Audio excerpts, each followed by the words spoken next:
Por motivo del 20 de noviembre, yo podría hacer un video clásico explicando la Revolución Mexicana y quiénes fueron los caudillos y por qué Díaz es un personaje gris, el dato curioso ya famoso de que Madero era espiritista, la posible homosexualidad de Emiliano Zapata, el hecho de que Carranza era un ladrón. Muchas cosas se pueden hablar de la Revolución Mexicana, muchísimas cosas, pero para eso hay muchísimo contenido ya escrito, ya hecho. Hay una serie completa de como 30 capítulos de la verdadera historia de México. El programa que hacen Urus Radio, la licenciada Doris y el profesor Francisco Mendoza. Ya se habló demasiado de la Revolución Mexicana. Quieren hablar de la Revolución Mexicana a detalle. Vean esos capítulos. Tal vez unos 25 horas de su vida que bien van a usar viendo TikTok o viendo series sin sentido, mejor vean, escuchen esa serie de la Revolución Mexicana del profesor Francisco Mendoza. Es más iluminador que cualquier cosa que yo les pueda decir. Entonces, ¿qué haremos como especial de la Revolución Mexicana? Como yo vivo en Jalisco, que se jacta de ser tierra cristera, hay un detalle de la guerra cristera que tiene su origen justo en la Revolución Mexicana. Tiene un punto de inflexión importante de por qué se dio la guerra cristera y de qué se trata la guerra cristera. Vamos mejor a tratar ese tema aprovechando que es 20 de noviembre. Este es el especial número 2 del Cerdo en el Lodo. Bienvenidos.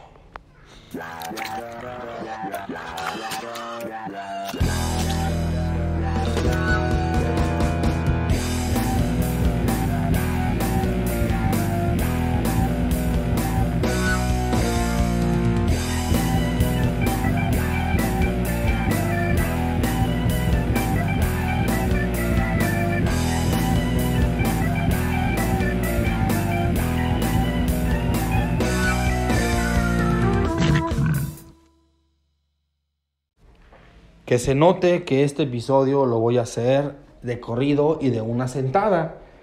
Quisiera tener más tiempo de edición, de elaborar un guión, pero el guión lo tengo en mi cabeza y tiempo no tengo porque soy padre. Así que se note que esto se hará de una sentada.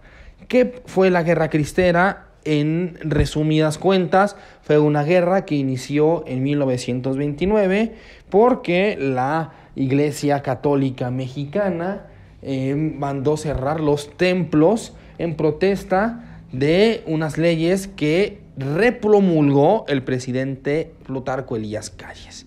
Esa guerra duró poco más de...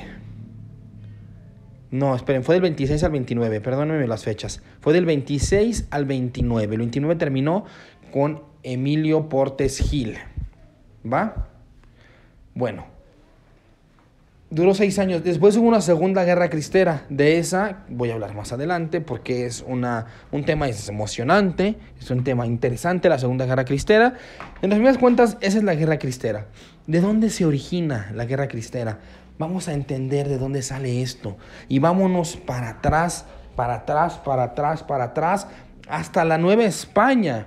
En los tiempos en que los españoles peninsulares, aquellos nacidos en Europa, eran tratados mejor que los españoles nacidos en América, llamados criollos, obviamente, y mucho mejor que las demás castas, obviamente. No me digas mestizos, lobos, cambos, cambujos, todo ese tipo de castas. Eran tratados mejor.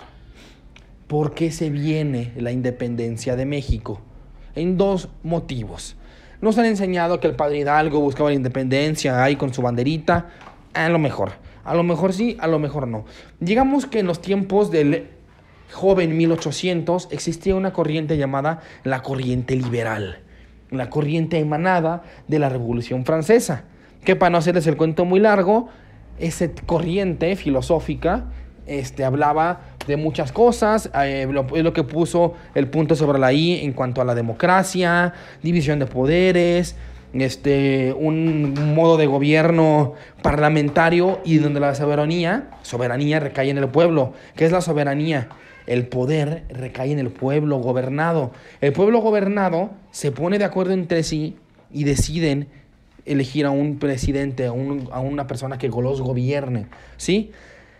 que en aquellos tiempos existían reyes, ¿va? Había reyes monarcas que eran elegidos por Dios.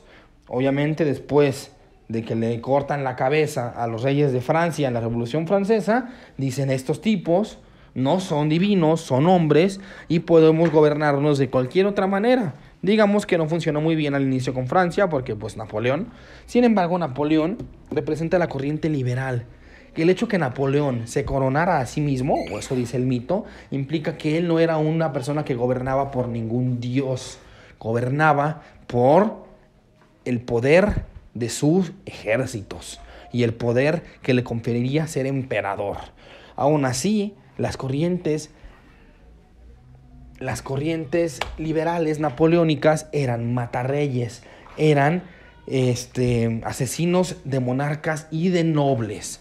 Por supuesto que la revolución burguesa es importante aquí. ¿Qué es la revolución burguesa? Al final del día, los nobles solamente se dedicaban a dar órdenes. ¿Qué eran los nobles? Los dueños de los condados, los condes, vizcondes, marqueses, eran como los terratenientes. Solamente estiraban la mano y sus vasallos les daban lo que necesitaban para vivir.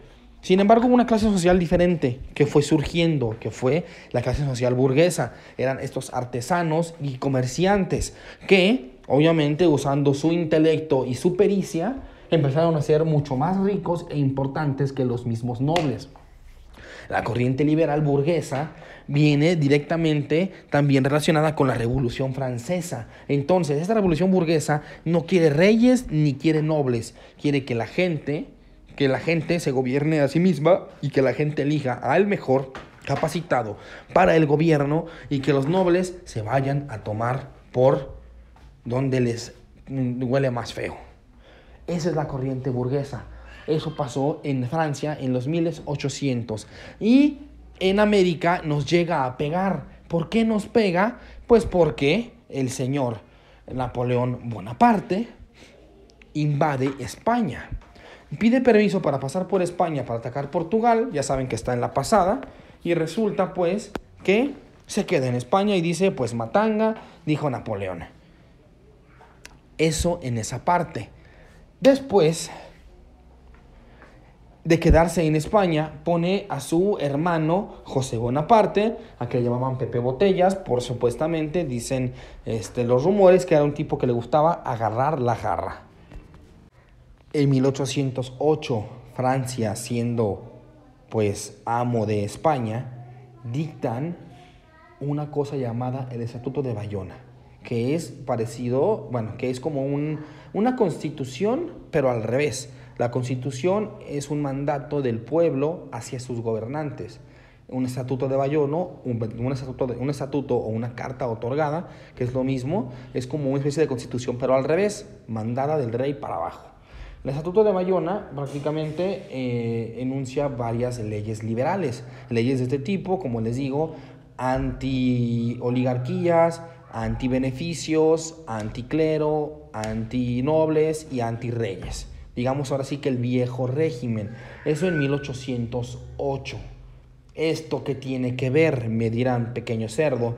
Pues en 1808 fue esta carta de Bayona, que es una precursora de la Constitución de Cádiz de 1812. Esa fue hecha por liberales españoles. La Constitución de Cádiz igual intentó meterse en la Nueva España y también tiene que ver por qué empieza la independencia. ¿Por qué empieza la independencia? Muchos de los que la instigaron eran también religiosos. Miguel Hidalgo, Morelos, otros que también fueron religiosos, Fray Belchor de Talamantes, el señor Primo de Verdad, todos religiosos. ¿Qué es lo que querían? Querían hacer la independencia de la Nueva España, porque España, con el Estatuto de Bayona y con la Constitución de Cádiz, se estaban haciendo liberales, donde aquellos señores de derecha, en su momento, o oligarcas conservadores, iban a quedarse sin privilegios. Por eso el independizarse, por eso le surgía. Eso en 1810. Sabemos que en 1813, 15, después de la muerte de Morelos, la independencia se enfría. Gente como Servando Teresa de Mier, que hablamos ya en el canal, en su momento hay un video de él, mandó a Francisco Javier Mina a seguir con la lucha, pero seguía siendo un pleito liberal. Ahora los liberales tomaron la causa de la independencia cuando los conservadores la habían empezado. Ya para el final, de nuevo, se va Napoleón, vuelve a instituirse la corona española y llega otra vez Fernando VII, que obviamente era un tipo conservador. Sin embargo, lo obligan a adherirse a la Constitución de Cádiz, liberal, a Fernando VII. Eso no les gusta a los conservadores novohispanos y de nuevo empujan por la independencia. ¿Quién consolidó la independencia? La consolidó al final del día Iturbide con Matías de Monteagudo, ¿sí? Apoyados por otros cuantos clérigos, e inclusive las juntas para la consumación de la independencia fueron el Templo de la Profesa en la Ciudad de México. Trataban de convencer a Vicente Guerrero, liberal, para legitimar la independencia con el movimiento anterior. Al final convencen a Guerrero hasta cierto punto, pero cuando se firma la independencia de México, se firma como un imperio, y por delante desfilaban Iturbide, Anastasio Bustamante y todos los conservadores que quieras, Santana, por el amor de Dios, el mismo Santana, y en la retaguardia estaban Guadalupe Victoria, Vicente Guerrero, Quintana Roo, todos los liberales que estuvieron de parte de la independencia. Esto en el corte A. Vemos que la intención conservadora estaba detrás de la independencia de México. Ni siquiera fueron los liberales napoleónicos, fueron los conservadores. Eso en el punto A. Pongamos y sigamos más adelante en el tiempo. De 1824 a 1855 sabemos que hubo un desmadre de presidentes en México, hubo invasiones francesas, la invasión del 29 de Isidro Barradas para que España reconquistara Nueva España, México pues. Después viene el Tratado Santa María Calatrava, donde por fin México es reconocido por su independencia por España. Viene la invasión de la Guerra de los Pasteles de Francia, viene la guerra con Texas en el 30, viene después la guerra con Estados Unidos en los 40, y llegamos al último gobierno de Santana. Santana lo traen de las Bahamas, lo descongelan los mismos conservadores después del desmadre que quedó después de la guerra de Estados Unidos. Hubo un desmadre de presidentes otra vez, ya se la saben. Y al final vuelve a caer Santana en el poder. Es con el plan de Tuxtepec, en el que Juan Álvarez, un ex caudillo de la independencia, de aquellos que estaban a las órdenes de Morelos, aquellos caudillos importantes de la independencia de Morelos que fueron muy importantes para la historia de México, dígase Guadalupe Victoria, Vicente Guerrero, Pedro Asensio, Juan Álvarez, Mariano Matamoros, todos estos grandes, dije muchas veces estos caudillos de los que quedaban vivos eran Vicente Guerrero, era ya un viejito. Vicente Guerrero, perdónenme. Juan Álvarez estuvo bajo las órdenes de Vicente Guerrero. Él conocía la Sierra de Guerrero, la Sierra Madre Sur, como la palma de su mano. Y desde la Sierra Madre Sur, Juan Álvarez, con el plan de Tuxtepec, derrota a Santana y le pone ya su última presidencia en ese momento. Santana en su momento llegó siendo conservador y llegó siendo un loco. Ya en la peor etapa de Santana, las primeras etapas no fueron tan malas, pues al final esta última sí fue muy mala. Dejó mucho que desear Santana en su última etapa. Era cuando le decían Alteza Serenísima, que puso impuestos por las ventanas, pero pues nos puso nuestro himno nacional que es conservador, porque le canta a Iturbide y a Santana, pero ahora ven que los conservadores seguían en el poder.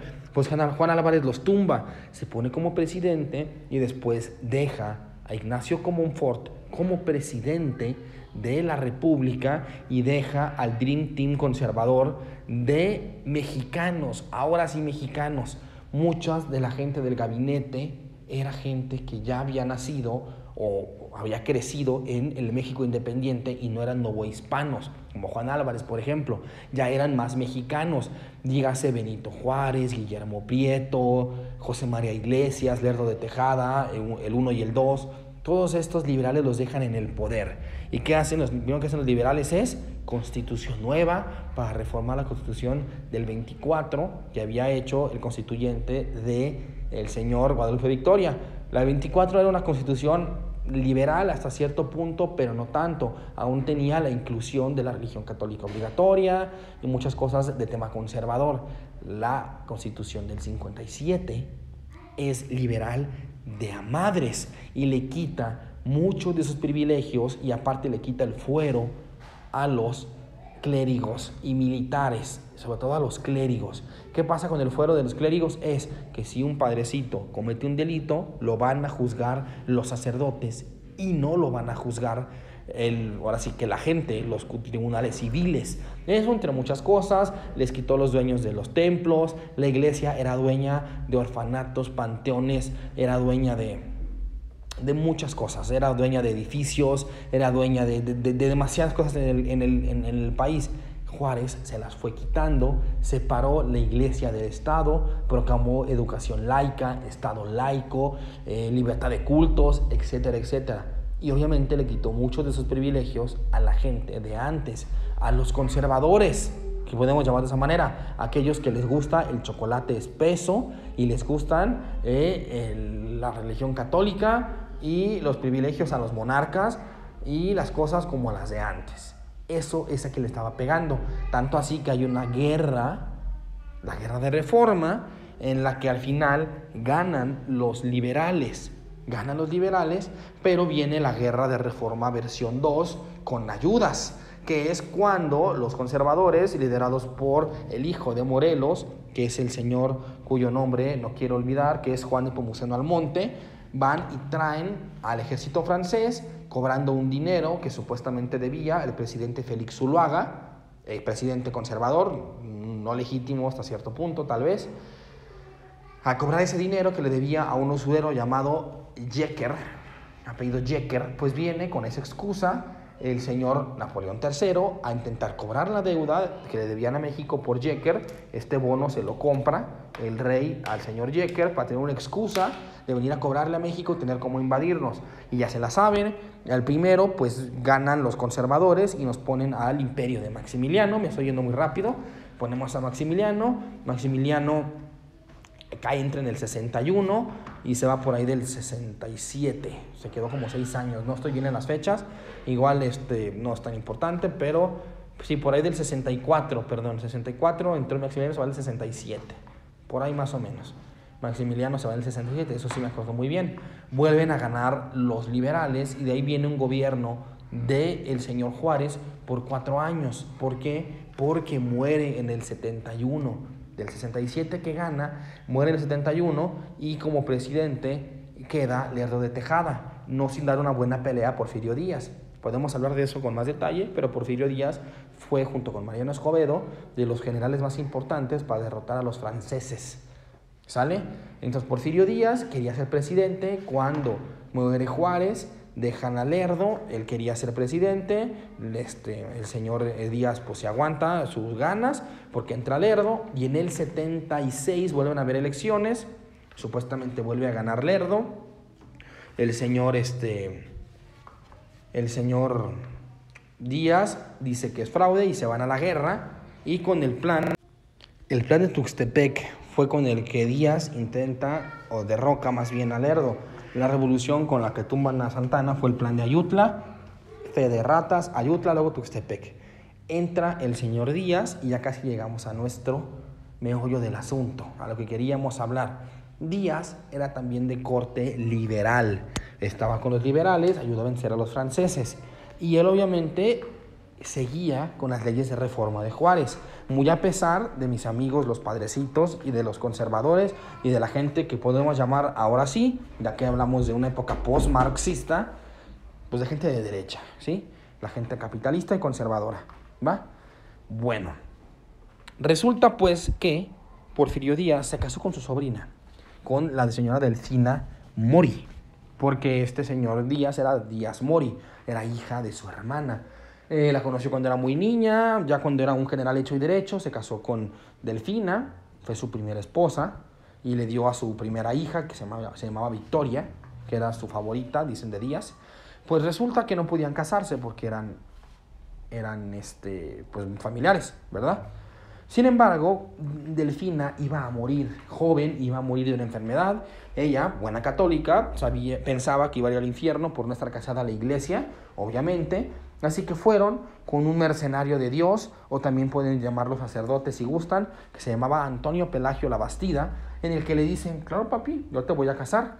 Yo te caso con tu sobrina, con tu esposa, al civil. Obviamente ya existe matrimonio civil, gracias al señor Díaz, al señor Juárez, perdón.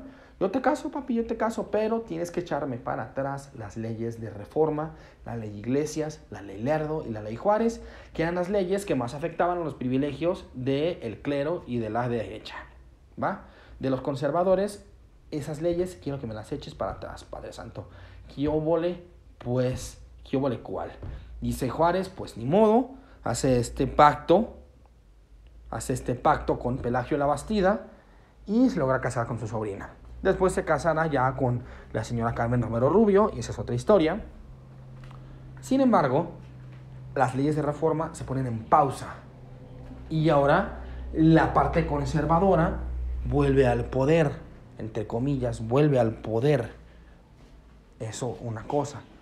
Después de que Díaz gobierna 30 años, viene la revolución, empieza con Madero, que si fue fraude, que si Díaz se va en el barco Ipiranga a Francia, que si llega Madero, que si Madero no le dijeron sus espíritus que Huerta Victoriano era un traidor, que se lo echan junto a su carnal, que llega Huerta, que llega Carranza, y que matan a Carranza, y que llega Obregón. Y aquí es donde empieza la cosa buena. Viene Obregón, y a Obregón también era un tipo de corte liberal, bastante liberal, pero pues era un ratero. A Obregón lo matan más adelante un fanático religioso, presuntamente llamado León Toral, que dicen que planeó el asesinato de Obregón en la casa de la Madre Conchita. Pero ¿qué pasa? El señor Obregón gobernó del 20 al 24. Del 24 al 28 puso a quien pensó que iba a ser su esquirol, ¿verdad? Su guardapuestos, así como lo fue un tiempo su compadre de Porfirio Díaz, el señor Manuel González, que lo puso en la presidencia. Le dijo, te pongo, cambia la constitución para que haya reelección y ahora me vuelvo a poner yo. Perfecto. Lo mismo quería hacer Obregón con Calles. Sin embargo, en el 28, ya cuando estaba elegido como presidente, porque el mandato de Calles fue el 24 al 28, ya cuando estaba elegido como presidente para el 28 al 32, Obregón, León Toral lo mata en la restaurante La Bombilla. Pero ¿qué pasó antes? En el 26 empezó la Guerra Cristera. Ya llegamos a nuestro punto. ¿Qué pasó? Las leyes de reforma y una parte que olvidé. La Constitución del 17 es prácticamente una calca de la del 57. Se agregaron unas cuantas cosas, no tantas como para hacerlas, enunciarlas, pero hubo cambios. Sí, cambios hubo en el 17 al 57, pero la Constitución no sufrió muchos cambios. En esencia es la misma. La ley Iglesias, ley Lerdo y ley Juárez seguían allí, sin activarse, pero seguían allí, aún con la Constitución del 17 que puso los constitucionalistas de Carranza, ¿va? Sin la convención del 1914, el ejército convencionalista, como se le llamó en su momento. ¿Qué pasa? Después de que ya está Calles gobernando, llevaba 2 años, y dijo, miren estas leyes, no estamos aplicándolas, y le convienen mucho al Estado mexicano. Últimamente la ley Lerdo, ley Juárez y la ley Iglesias, las leyes de reforma, pues le convienen mucho al Estado, ¿verdad? Porque pues le quitan cosas al clero, pues para quedárselas ellos, o para revenderlas, ¿no? O sea, las revenden y las tienen iniciativa privada, y eso ayuda mucho a la economía. Entonces, bueno, como estamos aplicándolas, ¿no? ¿Y quién creen que se volvió a enojar? Por supuesto, el clero y la gente que le gusta el café fuerte y la política a la derecha. Se me vuelven a enojar, ¿sí? Y en protesta de poner esas leyes otra vez en boga, ¿sí? Pues que cierran los templos porque les habían prohibido dar discursos a los padres en la calle. Dicen, así pues, cierro las puertas de los templos, y la gente se enoja y se va contra Calles. Tiene que ver también que la guerra cristera tiene mucho de empuje y mucho de inercia de la guerra de la Revolución Mexicana, porque pues ya sabíamos que estaba el señor Adolfo de la Huerta, Francisco Villa dijo, si usted quiere yo me levanto, o sea, se acabó la revolución con la llegada de Carranza a la presidencia, supuestamente. Yo diría que se acabó hasta la llegada de Lázaro Cárdenas. Todavía hubo muchos intentos y golpes y intentos de sublevación hasta la llegada de Lázaro Cárdenas. Todavía cuando Portes Gil venció a Vasconcelos en las elecciones del 28, ¿sí? Intentó hacer un levantamiento en armas, el señor José Vasconcelos, y se dio la famosa y muy poca comentada matanza de Topilejo, en la que mataron a los seguidores vasconceloncistas, no sé, ¿sí? Lo cual provoca la muerte de la señorita, su novia, ¿cómo se llamaba? Antonieta Rivas Mercado, muerta suicidada en la Catedral de Notre Dame, pero eso es otra historia. Bueno, una vez más empieza la guerra cristera y en el 29 Portes Gil negocia con los clérigos para que se calmen, y sí se calman un tiempo. Después acaba en el 29, se calman un tantito y depende a quién le preguntes, en el 31 o en el 35, ya en pleno gobierno de Lázaro Cárdenas del Río, se da la Segunda Guerra Cristera por la promulgación y demás puestas en acción de la SEP y el hecho de promulgar una educación laica. Ese fue el pleito de la Segunda Guerra Cristera. En el 31 se considera como que empezó, pero eran levantamientos pequeños, levantamientos locales en la parte oeste y sur del país, en Aguascalientes, Jalisco, Colima, Michoacán, y esas partes que son muy católicas, Guanajuato, ni se diga, muy católicas, ¿no? Bueno, en el 31 empieza este levantamiento semicristero, en el 35 tiene su apogeo, digo, ya en pleno gobierno de Lázaro Cárdenas, ¿no? Pleno gobierno de Lázaro Cárdenas, empieza más fuerte esto. ¿Por qué? Pues porque la educación de la SEP cambió y empezaban a hablar de temas como educación laica, no enseñarles una historia sagrada, no hacer catecismo obligatorio, cosas así en cuanto a la educación mexicana, ¿sí? Eso hirió mucho el ego de los amigos clérigos que ya habían hecho un pacto con Portes Gil de sentarse, y sigue la Segunda Guerra Cristera, ¿sí? Los ejércitos eran llamados los guerreros de Colón, algunos de los ejércitos cristeros. O sea, díganme tú qué clase de gente es, gente de derecha, gente católica y gente seguidora de Trump y de seguidora de Verástegui y ese tipo de gente, ¿no? Ya saben, el PAN.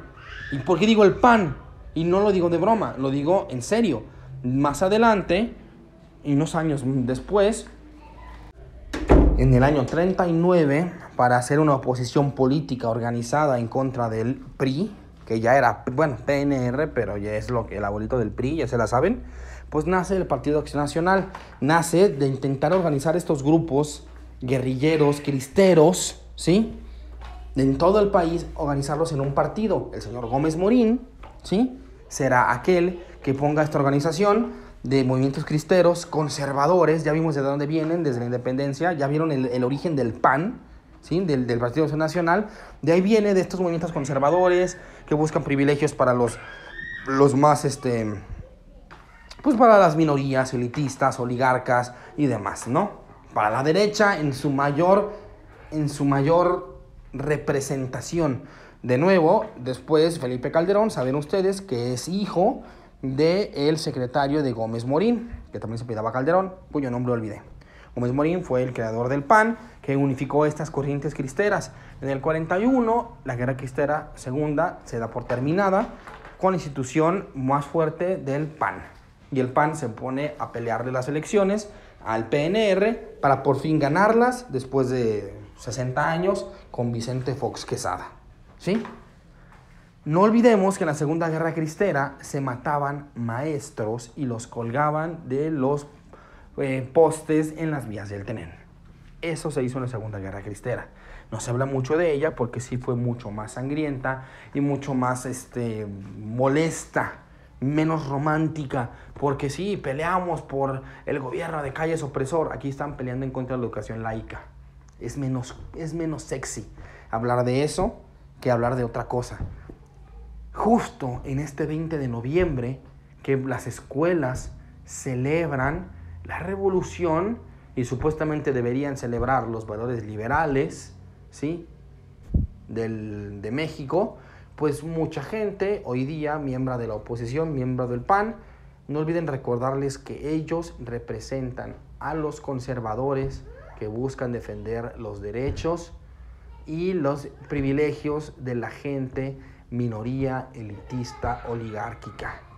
Eso fue la guerra cristera. Eso fue nada más. Usar al pueblo para pelear la batalla de aquellos arriba, aquellos que querían seguir siendo privilegiados por el gobierno. Tan fácil, tan sencillo como eso. Este fue el cerdo en el lodo. No dejen de seguirnos, no dejen de escucharnos. Aquí estamos para lo que se ofrezca. Cualquier comentario estaría excelente. Está bien padre pensar que uno está chiflando en la loma. No olviden seguirnos en Instagram, en YouTube, en Spotify, en todas partes. Comentarle a sus compañeros, amigos que quieran escuchar un poco de información nueva. No olviden que pueden ayudar a este pobre reportero a seguir con más motivación su proyecto comprándole un café en Buy Me a Coffee, /cerdo en el lodo. Esto fue su especial número 2. Nos estamos viendo. Hasta luego.